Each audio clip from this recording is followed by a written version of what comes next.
সেটা হলো যে এই তত্ত্বাবধায়ক সরকারকে যে কাজটা করতে তারা সক্ষম, সেই সক্ষমতার মধ্যেই যেন কাজটা করে। যে কাজটা করতে তারা দায়িত্বপ্রাপ্ত না বা যে কাজটা করতে তারা সক্ষম না, সেই বোঝা তারা বহন করতে না যায়। বিএনপি একটা শৃঙ্খলাপূর্ণ দল, বিএনপি সুশৃঙ্খলভাবে পরিচালিত হচ্ছে, কিন্তু আপনারা জানেন 5ই আগস্টের যে দ্বিতীয় বিপ্লব বা দ্বিতীয় স্বাধীনতা, এরপরে রং বদলকারী আওয়ামী লীগের এবং এই ফ্যাসিবাদের দোসররা রং বদল করে বিভিন্নভাবে বিভিন্ন রাজনৈতিক সংগঠনে ঢুকে পড়ছে এবং বাংলাদেশে বিভিন্ন রকম ষড়যন্ত্র তারা করছে।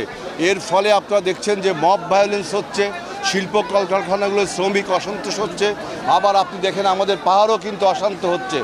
এই সমস্ত বিষয়কে তত্ত্বাবধায়ক সরকারকে খুব সুনির্দিষ্টভাবে দেখতে হবে। আমাদের ভারপ্রাপ্ত চেয়ারম্যান তারেক রহমান আজকে ঝিনেদার এই বিশাল সমাবেশে তিনি যে কথাটি বলতে চেয়েছেন সেটা হলো যে এই তত্ত্বাবধায়ক সরকারকে যে কাজটা করতে তারা সক্ষম, সেই সক্ষমতার মধ্যেই যেন কাজটা করে। যে কাজটা করতে তারা দায়িত্বপ্রাপ্ত না বা যে কাজটা করতে তারা সক্ষম না, সেই বোঝা তারা বহন করতে না যায়। এই জিনিসটাই তিনি বোঝাতে চেয়েছেন এবং এই তত্ত্বাবধায়ক সরকারকে বুঝতে হবে যে বাংলাদেশের সমস্ত আনাচে কানাচে আপনার ফ্যাসিবাদের দোসররা কিন্তু সংক্রমণ ব্যাধির মতো লুকিয়ে রয়েছে এবং তারা বিভিন্ন জায়গা আপনার ষড়যন্ত্র করছে। প্রশাসনে আপনার বিভিন্ন সামাজিক প্রতিষ্ঠানে দেখেন শিল্প কলকারখানায় আপনার মব ভায়োলেন্স হয়েছে।